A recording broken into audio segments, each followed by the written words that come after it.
In this lesson, we will map your course content to the think process. This is a bit more active of a lesson, so you might find that you need to start and pause it a few times. The goal of this exercise is to identify where there are gaps in your course curriculum that could benefit from some of the strategies and activities you'll be introduced to in the next modules.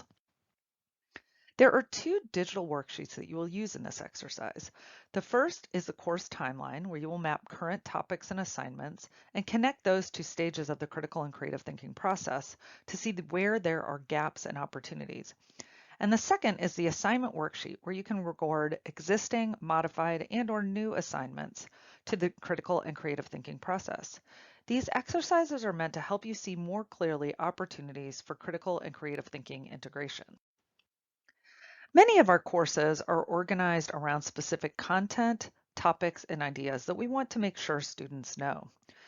When and if thinking behaviors and processes are taught, it is often separated, which can make it harder for students to make connections between the two.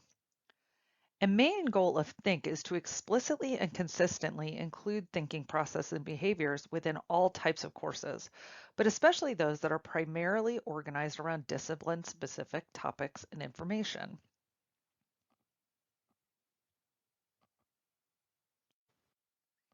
Here, you'll be given an opportunity to think more explicitly about how you might improve students' higher order thinking competencies, including critical evaluation, creative thinking, and reflection on their own thinking. The first step is to record your main topics, subtopics, and projects and assignments onto this timeline as a basis for reflecting where critical and creative thinking is most or least evident. If this is easier for you to do by hand, you can download the blank template as a PDF and write on top of it. You may choose to write down all of your main topics first along the horizontal timeline. Don't worry if they aren't exactly aligned with the weeks, but more give a general scope of the length of the project. You can then record assignments and connect those to different elements of the critical and creative thinking process.